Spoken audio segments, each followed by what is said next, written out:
A very warm hello on day 3 of Climate Conversations at HLF 2026. The stream Climate Conversations is put together by EkoGalaxy. We're a platform for climate education. And the founders are Shreyas and myself, Urvi. Essentially, it is EkoGalaxy's dream, along with all of you, to build nature-rich futures for ourselves, as well as the beautiful, the rich, the life-sustaining biodiversity that we are so lucky to share our planet with. We're thrilled to welcome you to Climate Conversations, where each year we try to bring meaningful, nuanced, and enduring sessions for our audiences. Before I introduce the speakers, EkoGalaxy begins each session with an acknowledgement. The land on which we gather once belonged to our city's rocks, trees, insects, birds, and countless other living beings that are indigenous to this land. We acknowledge this in the spirit of solidarity, humility, and a respect for our shared existence on the planet. All right, so the penultimate session of Climate Conversations 2026 is the world of humans and non-humans. Mehrotra is a visual artist, researcher, and educator. She creates non-fiction comic graphic narratives and illustrated texts with a focus on citizenship rights, displacement, and witness-based memory, keeping from a feminist lens. Her graphic books include Uprooted, a graphic account of the struggle for forest rights, and Shaheen Bagh, a graphic recollection. She's published and exhibited her work widely over the past decade and received grant awards from national and international organizations. She has an MPhil from the School of Art and Aesthetics, JNU, and is visiting faculty at Ashoka University. She leads visual art programs with rural schools and libraries across India. Whitaker is one of the founders of the Madras Crocodile Bank and currently its managing trustee. She's the author of 22 books, most of them for children and young people, on environmental themes. They include Kali and the Rat Snake, Andaman's Boy, Magic Islands, and Cobra in My Kitchen. Her latest book, Dancing Frogs and Other Creatures in Verse, speak to animal lovers of all ages. She's also worked in schools for 18 years as a principal and teacher.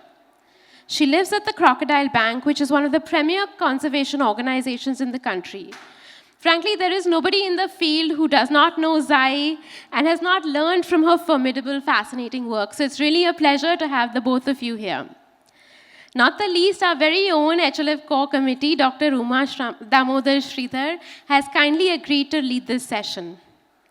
She's head of the Department of French and Francophone Studies at the EFL University and teaches French language, linguistics, teaching methodology, and translation. She previously worked at the Alliance Française of Hyderabad as a teacher and translator and as deputy director from 2005 to 9. Her translations include 2 volumes of poetry, Butterfly Caresses and Flying Embers, and has a travel narrative of French naturalist and explorer that is forthcoming. Thank you so much, Uma, for leading the discussion. Thank you so much, Zai and Ita. Very privileged to have you here. Everyone, please join me in welcoming them to the floor. Good afternoon, everyone, and welcome to this, what promises to be a very engaging session. Thank you, Urvi, for that warm introduction and for inviting me to participate in this session. It's always a pleasure. So before we start off our conversation, I just wanted to, welcome also to Mehrotra and Zai Whitaker. Very excited to have you here. So before we start off this discussion, I just wanted to take a few moments to reflect on this, perhaps not for all of you, but maybe for some of you, this intriguing title of the session, The World of Humans and Non-Humans. So actually these terms lend themselves to a discussion in philosophy and in animal studies. And so it's, maybe it would be interesting to just reflect upon it. So like humans and animals have always coexisted since the beginning of time, but the relationship has never been very neutral. So they have always been fraught in relations of power, domination, and of course we have evolved from that anthropocentric outlook towards animals, where man was the center of creation and everything else revolved around humans, be it animals or forests. In fact, and over a period of time, of course, we have evolved from that position, and now we recognize that animals also have their own sensibilities and also their own intelligences, which are not so easy to characterize for us, which don't fall into simple categories. Like, for example, coming from the French background, I can talk about Jacques Derrida, the philosopher, who once reflected upon the gaze of his cat upon his naked body, and he was embarrassed. And then he asked himself, like, am I looking at the animal, or is the animal looking at me? So these philosophical ponderings have, of course, helped us move forward in our reflections on this relationship, which is very complex. And what we realize today is it's not just interdependence, but we are all tangled up in one very messy network where we cannot survive one without the other. And so this term animal itself, which is contested in philosophy, the word itself is contested sometimes, it has led to this new terminology of non-humans, which includes animals, but also forests, lands, even people who do not receive the kind of rights which they are entitled to. And I think here we can enter into a very fruitful discussion with both Zai and with Ita. Though both of them approach their work in very different ways. Zai Whitaker writes children's literature. Her latest book, Dancing Frogs, maybe you can hold it up, and Other Creatures in Verse. It is absolutely brilliant, witty, funny, and at the same time, very, apart from being educative, entertaining is also very educative. And Zia and Ita has written this graphic narrative on displaced communities of Uttarakhand area who have been forced to move from their land into resettlement zones. And I think this is where we can find a common ground, because both of you are speaking about lives which have actually become, which are invisible in a way. So animals which are becoming more and more invisible, and also people who are losing their rights and who have vanished from the public discourse. So maybe this is where I would like to begin. So as Urvi has said, Zai has worked in conservation. Apart from being a writer, she's also an environmentologist. And she's a trustee of the Madras Snake Bank, Crocodile Park, and also has started the Irula Women's Collective, which is a collective of tribal women who work with snakes, who have an intimate knowledge of snakes. So Zai, maybe you can talk about how these conservation efforts of yours and your connection with the Irulas, how they feed into your work as a children's, writer of children's books, and how do you connect this world, this crossing over of humans and non-humans? Sorry if I've taken too long.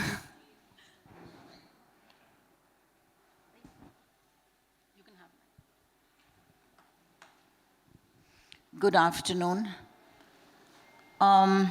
So I was very privileged to move to Chennai when I myself was practically a child of 20.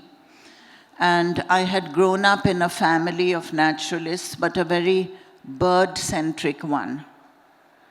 And from being ignorant about birds, I became ignorant about reptiles, but loved the overall perspective of who reptiles are, what they do, how they live, and about their status. Now, that was a very important time in Chennai, in Tamil Nadu actually, because the Irula snake catchers, who had been catching snakes for the skins for several generations. In fact, India exported 10 million snake skins every year, and they say that most of them came from Tamil Nadu because the Irulas were the main suppliers. So the government was clamping down on snakeskin, on the whole snakeskin industry, locally as well as the export. And the Irulas were almost overnight without a livelihood. So small parts of the community used to catch frogs, the ranid frogs for export, for the legs, mostly to France. And the rest used to kill snakes for the skins. So as so often happens with Adivasi communities, suddenly some law changes in Delhi, and overnight people are left without a livelihood. So I was privileged and of course very saddened to see this transition, well, not really transition, but this kind of livelihood sinking of the Irulas. So I was working with my then husband at the Madras Snake Park, and my main job was to write articles and signboards and text about snakes to dispel myths about snakes. And as you know, there are a lot of stories about snakes, all rather detrimental to them. But in those days, there were many more. And some of those myths have actually come into the digital world in a very interesting way. For example, one story about the harmless bronzeback tree snake was that it was very poisonous, which it isn't. And after biting someone, it climbed a high tree to wait for the funeral pyre of the victim. And another had to do with, of course, the cobra taking revenge. So the cobra, if you kill a cobra, its mate would come and kill you. Then in the 80s, it went into how would it find you? Because the cobra has taken a photo in its head. And now it sends a WhatsApp image to them. So I really like that because these myths are keeping up with the times. So anyway, I had these two things I was fascinated by. This world of reptiles and their conservation, and being able to spend quite a bit of time with the Irulas because they were the people who brought not only the snakes to the snake park, but the rats and frogs and fish and other creatures to feed them. So I started writing about these things, and I found that the audience most interested in actually learning the truth were children. So I started writing this kind of material for children. And then much later, I realized that actually to engage children in natural history and wildlife, fiction is much more powerful than prose. So that's how I started writing fiction and, some poetry for children. And I think that, so many of the conversations in this hall this time have been about building empathy for the natural world and And I think this is a good way of doing it. Along the way, I taught at several schools. So that was lucky as well because I had a captive audience of children. I could read my stories to and say, hey, what do you think? And very often it would be, Miss, that's really boring, or, you know, whatever. So I would go back, work on it. And so I think these elements kind of came together in my writing for children. Thank you. Maybe you can switch on that mic also. Yeah. No, somebody can do it for you. Yeah. Thank you so much for that answer. And it's really, you know, technology aids, and also, the WhatsApp university never fails to catch up.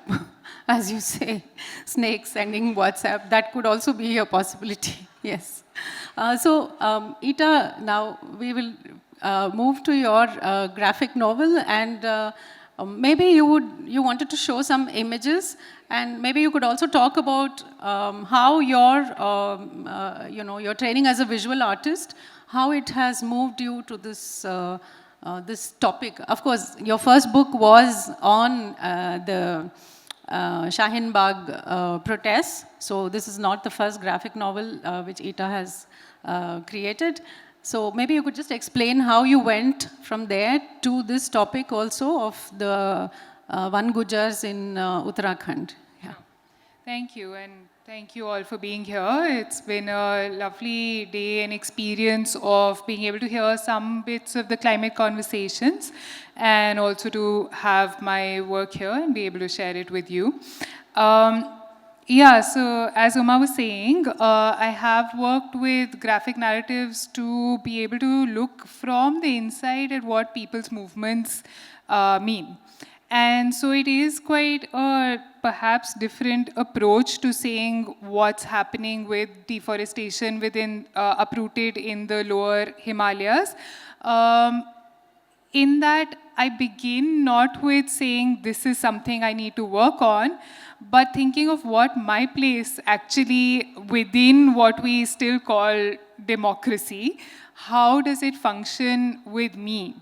And the disconcertion of receiving knowledge through things like WhatsApp and mainstream media, not giving me the kind of stories or in-depth understanding of what struggles mean in the country. So it literally, Uprooted, for instance, during the COVID lockdown, there were these side stories coming out of the fact that there is a increase of extractivism, this belt, there is cutting down of trees, but it doesn't tell you anything more than that, right? So it doesn't allow for me to say what is my position within it. I mean, that's not what knowledge is doing. It's sort of just these anecdotal pieces that are happening, and you have no agency within it. So actually, it begins with saying, okay, what else can my ways of knowing be? And who are the organizations, groups, collective struggles that I can literally be a part of, friendships that I can make, which are perhaps not in the status quo of the hierarchies of knowledge, which the universities also today want us to maintain.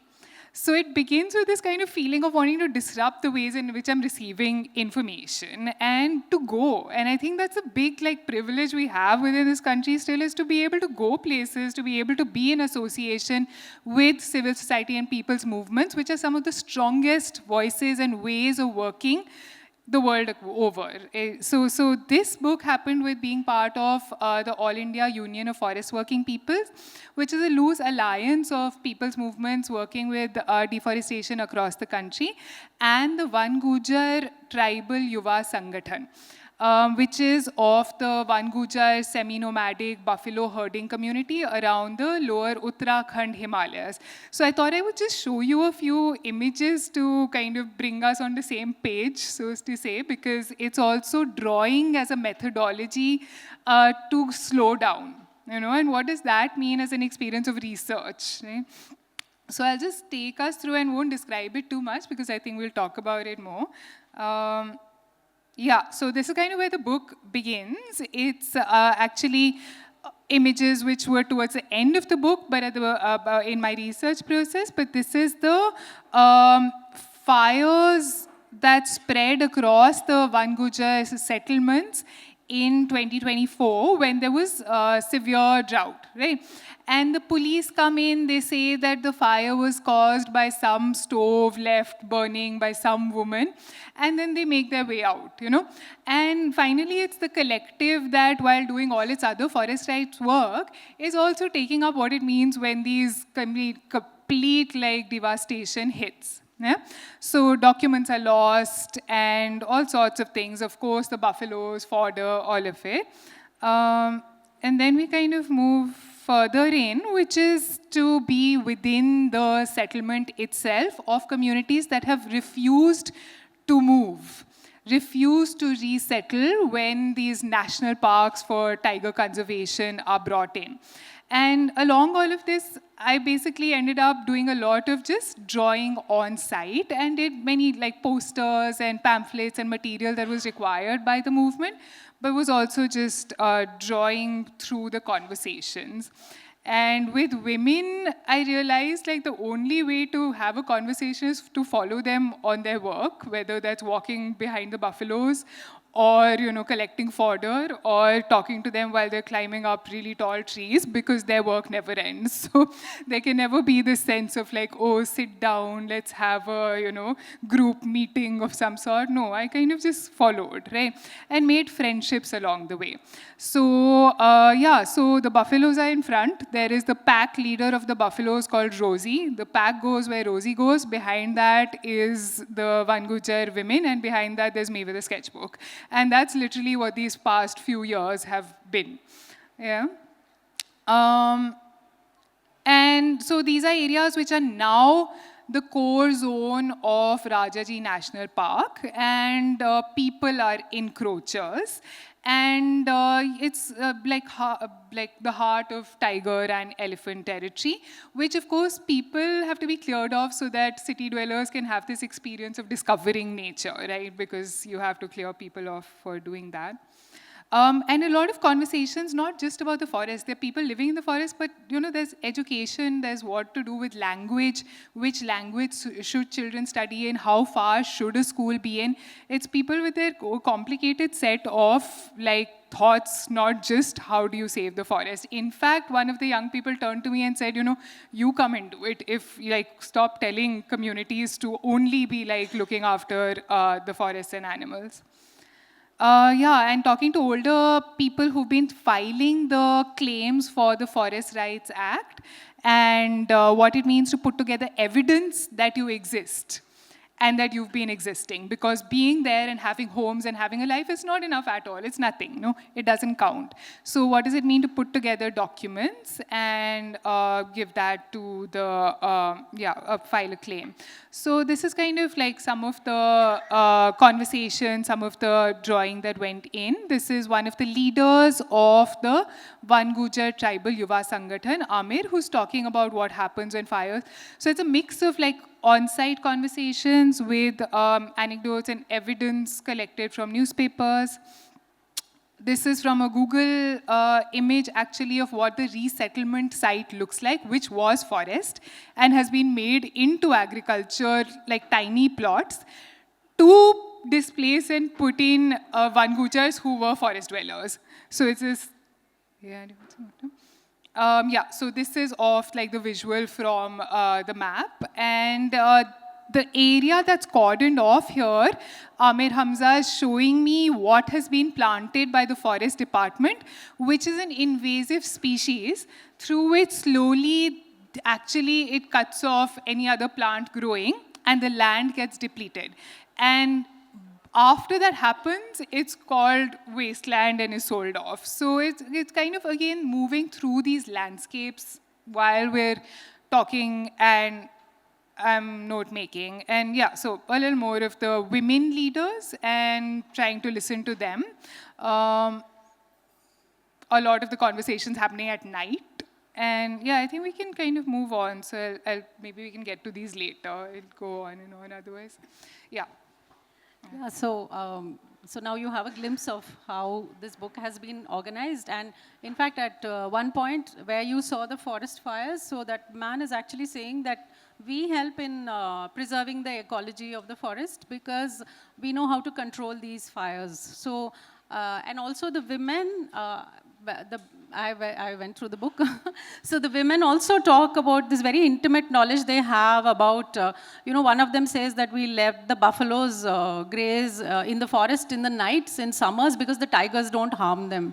They know them well. And so there are many little instances of how they gather branches without destroying the tree. So do you think these forest communities have a major role to play in preserving the environment, so to speak, to preserving the ecology? And that's the feeling I got when I read these stories.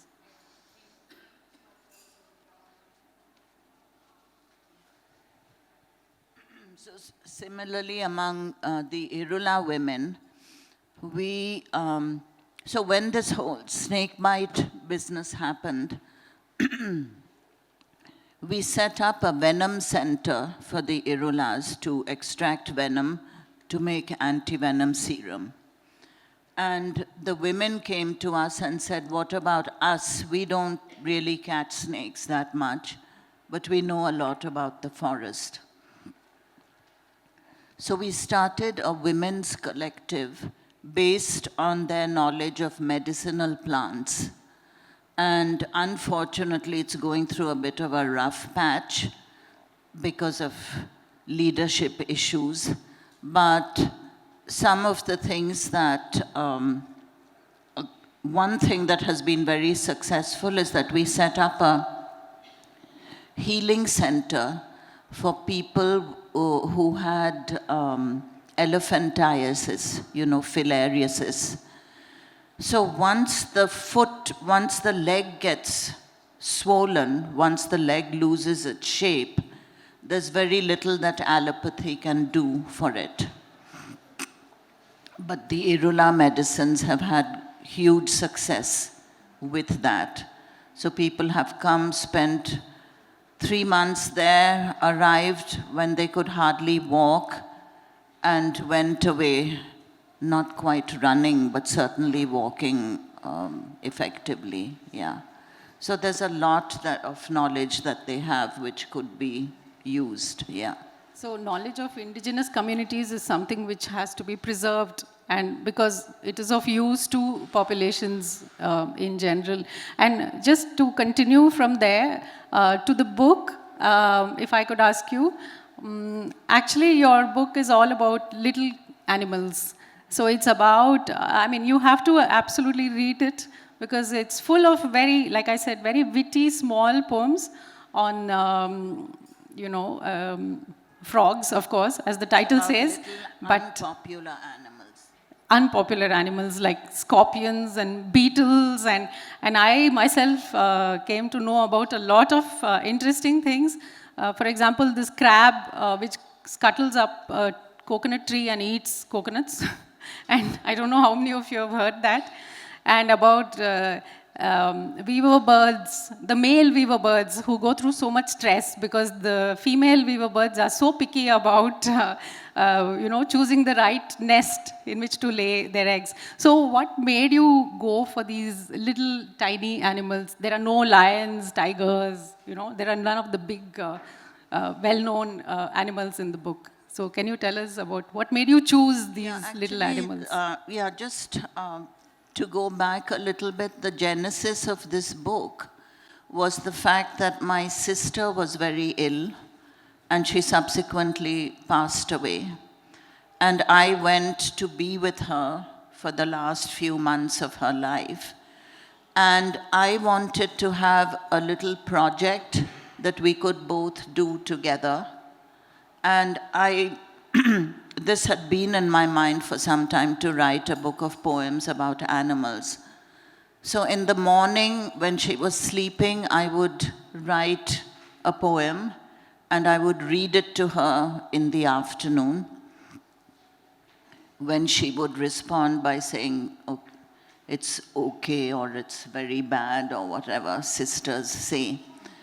But there were 3 categories of animals for me. One was animals that I had known. For instance, we kept a lot of civet cats and mongooses as pets because the erulas would kill the mother to eat and the babies would be left. So we would bring them home and raise them. The other was animals that we had at the snake park or croc bank, so I had a lot of opportunities to watch them. And the third was something I had just heard from researchers who were working on a particular beetle or butterfly or whatever. And some part of what they said just caught my imagination. But as this book was coming out, I thought that, you know,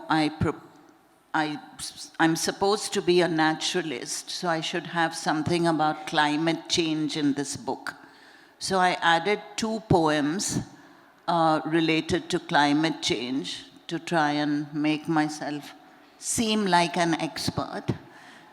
So if we have time, should I read them or later? Yeah, as you like. We can.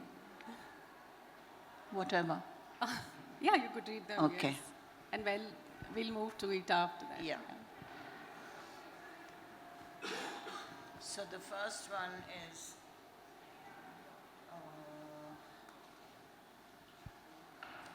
about the bumblebee.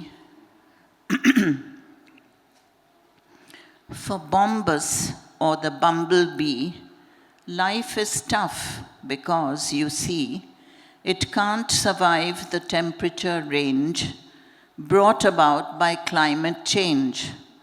They gather together and beat their wings, which to some extent cools down things, so that their broods can incubate and continue to pollinate. But Earth now hits 36 centigrade, much higher than they can tolerate. So it's a possibility we'll soon see the last of the bumblebee. No more pollination, no more flowers, a serious blow to this world of ours. No one to blame but only us. We're the ones killing off Bombus. So that's the bumblebee. And the other one is about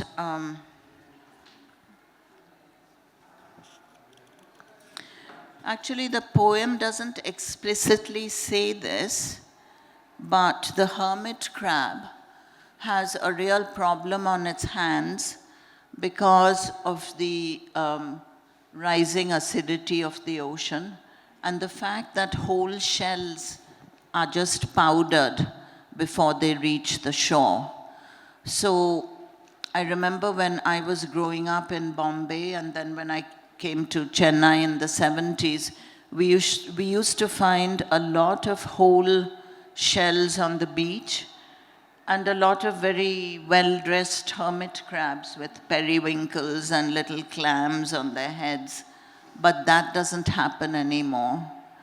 And more what happens is they find some bit of trash, a bit of plastic or thermocol, and they clap that on themselves and use it as clothing.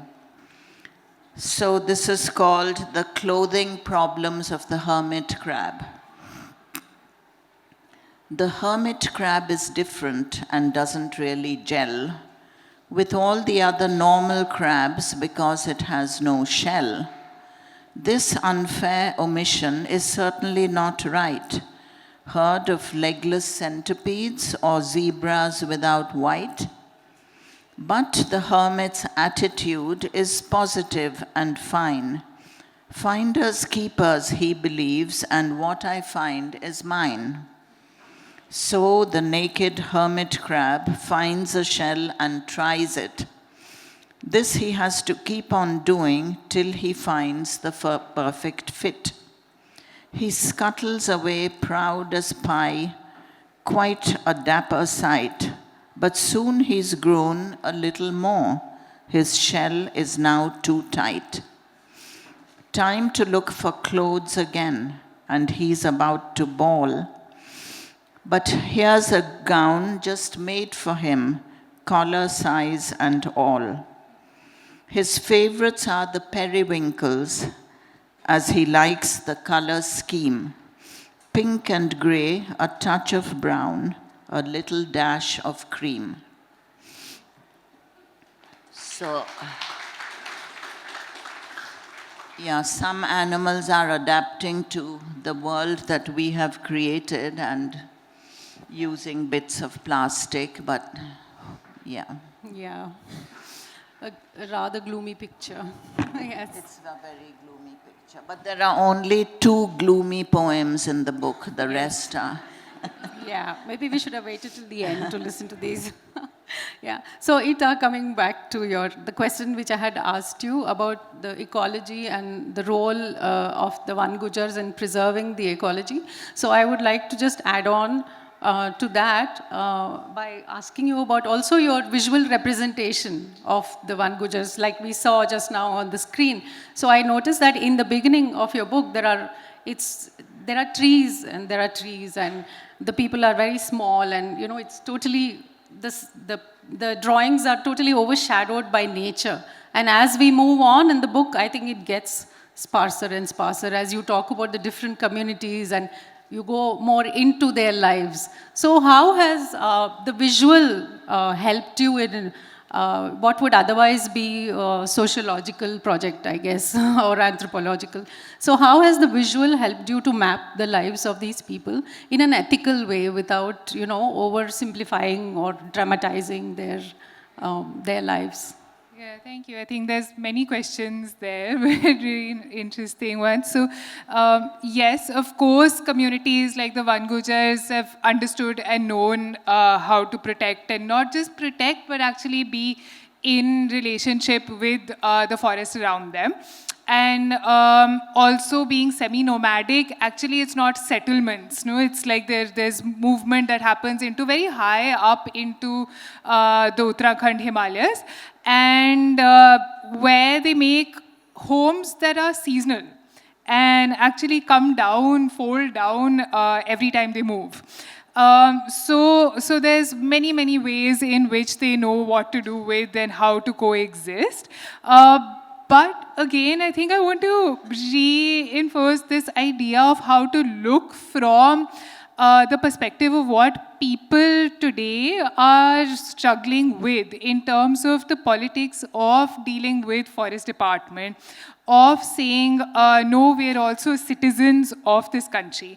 And as a practice of drawing, I think for me it's meant to also turn away from how knowledge is categorized as either being academic discourse that tells you of these people and for me to come back and theorize about it, or of me doing journalistic work alone, you know, where I position a neutral kind of listening to what the state also says, listening to what people say. Graphic drawing, storytelling has kind of allowed me to listen first and perhaps more strongly to the voices of young people and the leaders of the Van Gujar community and say, this is the story that I think and would want to hear. I want to spend my time listening to this. You know? So I don't believe that I present a neutral picture. Actually, I believe I'm very biased from the get-go and quite clear about that. Right? So that's one. The other is that when I'm drawing within the community, actually there's a lot of interesting things that happen and unfold as conversations which otherwise might not have. So a lot of young people, children are often curious as to what I'm doing. There's parts of the book in which somebody's asked me, like there's one page in which somebody young who's seeing me draw wants me to draw them. And that allows me to like be within homes and within just being part of like what's happening in the family for much longer kind of durations. I'm kind of like, there are friends, when I go and live within the community, I'm living with the friends there. Right, so I think that kind of like long, slow process that happens with drawing is important to it also not being, for the relationship to grow beyond just like researcher, writer, somebody who's coming in to document the story. In fact, there are friends of mine from the community who are making their own films, making their own books, and that I feel is like this one strong shift that has happened over the past like 20 years or so, where it's not just organizational work from outside going in to document, but young people very much in their own capacities as using social media or using filmmaking. One of the friends who's in the book, Tina, who's one of the first transgender people to come out in the community, she's becoming a filmmaker, and that's been it's been a collaborative process for me to work with her and to also start a small organization through it around preserving craft, and to also look at what that means. What are new identities of saying we exist within the resettlement side, but claim this like forest relationship. So for somebody like Tina, who's not living in the forest, but says, I am proudly one Gujar, it's actually through this heritage of beadwork and craft that would be practiced on these long, long, long walks up. And she said that she tried to get some of this work into museums in Delhi and Dehradun, and they completely refused. So finally, where I met her was in this one ramshackle, broken down room in the middle of the resettlement colony, where she'd found these broken photo frames and like preserved these very precious old beadwork and cloth work artifacts that the women have woven into these ramshackle broken photo frames up in this ramshackle hut, and she said, this is a museum.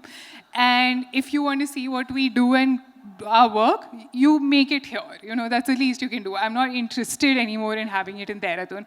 So I'm interested actually in what else these identities are, and they don't need to be singular. It doesn't mean for a young person who's within the resettlement that they're only talking about the forest. Yeah, I find that really fascinating because like she was talking about this girl, Tina, who has set up her museum. In fact, one of the beadwork on the bags, the design, she says, is the trace of the walks we have with the buffaloes in the forest. So it's full of lines, and she identifies it with the tracks of, that's the one. And I also found it very interesting that in many of these frames, we see the artist herself, right? You are also there. You are also a character in some of those frames. So when you say that I'm really involved in them and biased to a certain extent, I can believe it because you're part of the story. I mean, it's a kind of a research where you totally immerse yourself with the environment. And was it easy to get accepted as a, your gaze from outside? Was it a resistance at first, or did they just accept you as part of the... Yeah. So again, this is where I want to bring it, because people are telling their own stories from the community. So what does it mean from somebody who's not from the space to be able to do storytelling or bring out this kind of narrative of the relationship that one has with space that is not your own, no? And that's where I think also drawing is self-reflexive to a certain extent. It forces you to, in the comics format, to have some thread that's kind of running through for a reader to follow. It kind of forces you to like have this narratorial character, and that forces me to say, okay, like what is my relationship within this, as opposed to writing academic texts where often you can kind of hide behind that, you can kind of build a world where it doesn't so much ask of the reader to know where is this writer. So I come in sort of as this figure who's kind of talking, wanting to learn, wanting to, building friendships through the course of the book and journeying along with people, taking these walks, being in the landscape. And I think this question of ethics was something that I handle and want to kind of keep pushing at throughout the work I do, even with the book before this, around the Shaheen Bagh protests. Even though that was Delhi, it still meant for me to go into areas where perhaps I wouldn't spend my evenings. It was Muslim majority parts of the city where I'd kind of gone in for something or the other at Jamia Millia University, but hadn't spent so much time. But that's where I really think that the pushing of who are each of us in this kind of democratic functioning of the country that is utterly dysfunctional, is utterly kind of separating us from each other, no? And so if we say that the onus of telling stories has to be that you only talk about your own, then that's unfortunately a very strange world we end up with. So my process kind of is a way that I can realign and renegotiate with what I want to do with my time and who I want to say is my friend.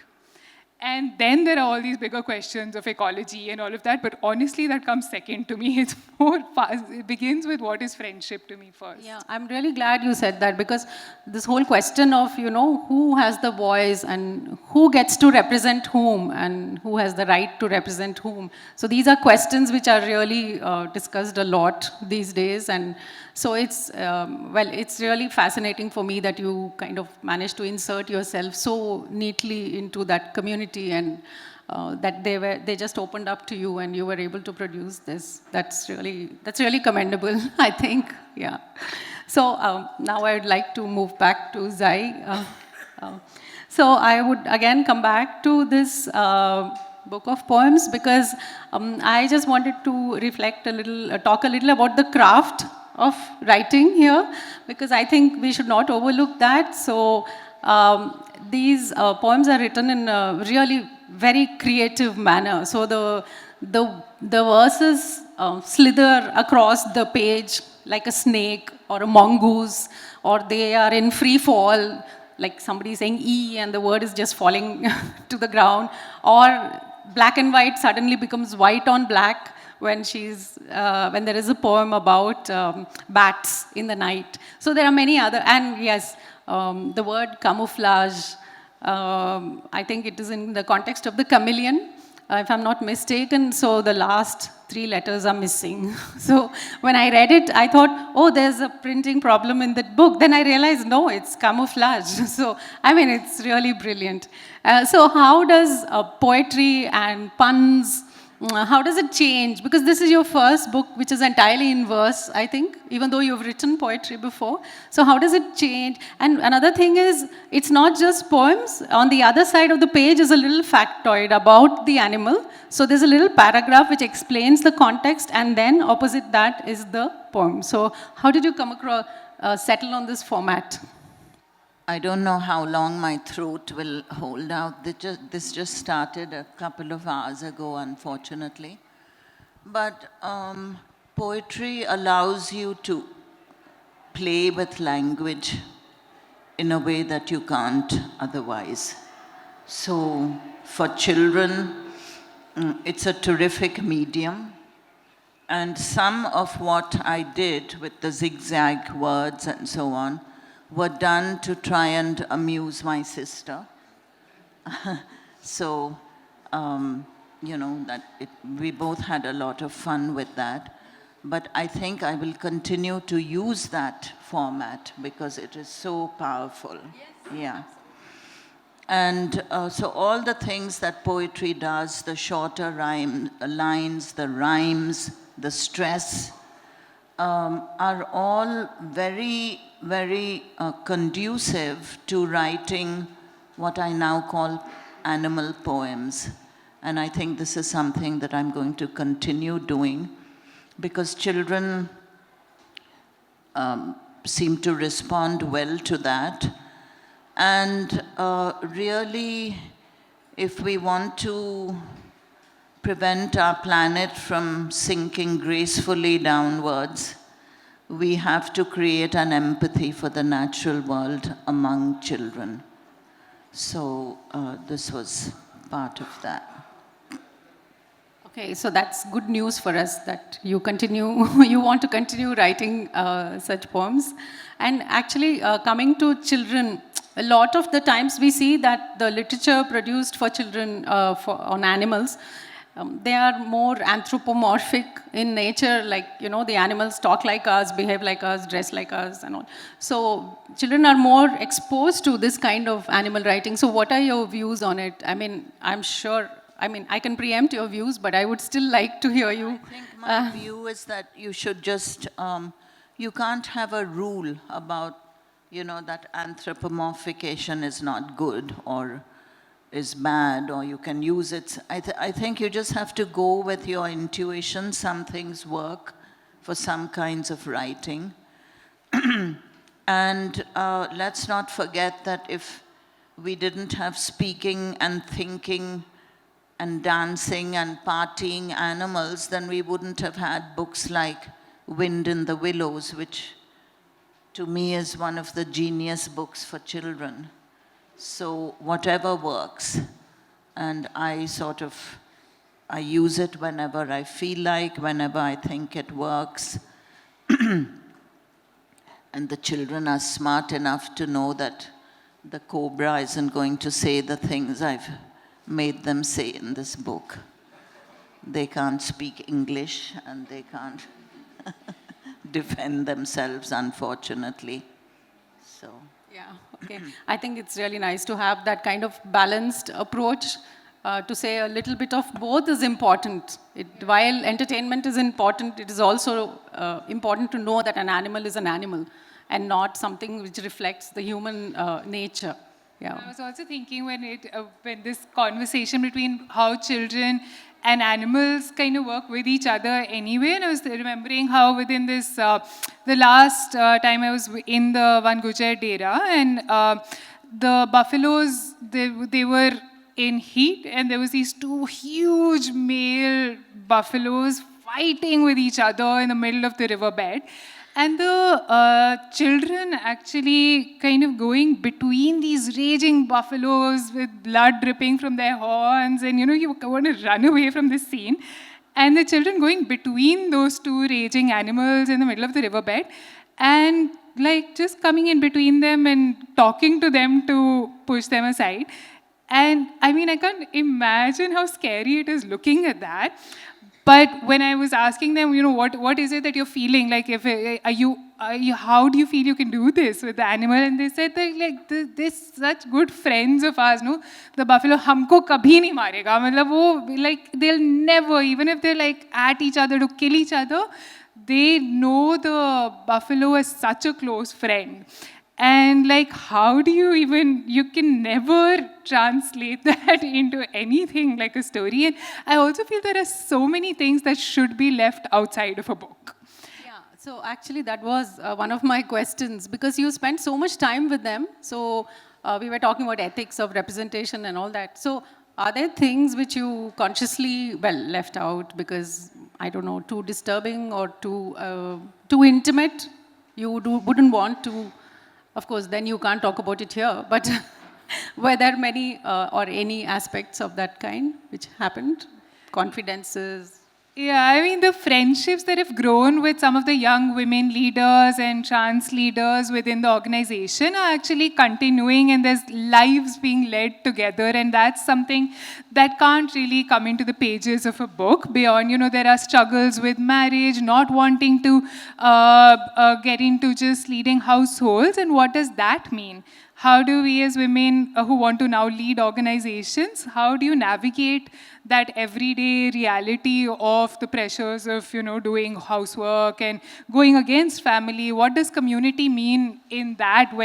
How do organizations that are social movements of forest rights, how do they actually respond to young women taking leadership within those very organizations, right? So those are things that haven't come in, but the other one aspect that I really want to bring up is also the increasing communalization of the state of Uttarakhand, which we perhaps don't hear as much of UP, we do, but in Uttarakhand being the seat of, these Hindu gods who are all apparently sitting there doing what they're doing is very central to the discourse of Hindutva at the moment. So these big constructions, what it leads to is that you construct highways to get as fast as you can to the Char Dham, Kedarnath, Badrinath, Yamunotri, Gangotri. That's what it comes down to, right? And in doing that, you also build up hotels, and you need to be able to meet the gods at whatever time in the year now, not just summer, but you can go up in winter and ski a bit and then see whether gods have come down for their winter time. All of this is what the state's entire development agenda is around. In that, the Van Gujars especially are placed in the worst of the worst possible configuration.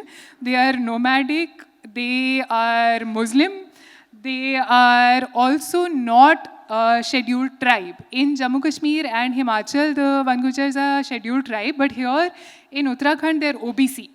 Right? So this particular, they are now being suddenly called Chota Pakistan. And as every, I mean, there are many Chota Pakistans across the country, apparently. So, this past 2 seasons, where they would, while on their migration route, they would sell milk. No, this was a very like holistic relationship between the towns like Haridwar, Rishikesh, Dehradun, and as they're trekking up. Now that milk is Muslimo ka doodh. And so more and more after the book was kind of like my draft of it was about a year and a half, and then it takes time to produce and edit, and with a graphic book, it's a very long process of production. So in that 1.5 years, I feel now if I were to do another edition, it would be a very different tone with this increased communalization. It cannot be seen separate from what it means to listen to the voices of communities. It can't be separated also from the kind of development agenda of just listening to corporates.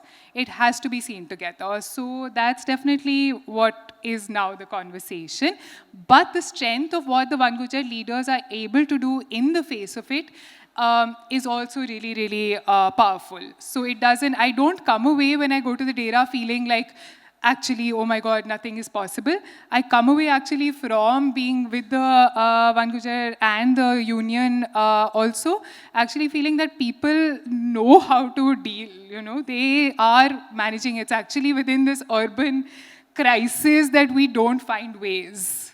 So yeah, that's the impression I came away with also, that in spite of all the struggles and the questions, there is a lot of hope. It ends on a note of hope and a kind of looking forward towards the future, and especially among the women. I think there's a lot we can discuss, but time is running out. So do we have time for, no, we don't have time. Okay. So maybe, so there is no time for questions, but maybe the conversations can continue outside. And the books are available, so you can also, if you want them autographed. But thank you so much, Ita and Zai. It was lovely. It was wonderful talking to you and, sharing your views. And thank you, audience. Thank you, HLF.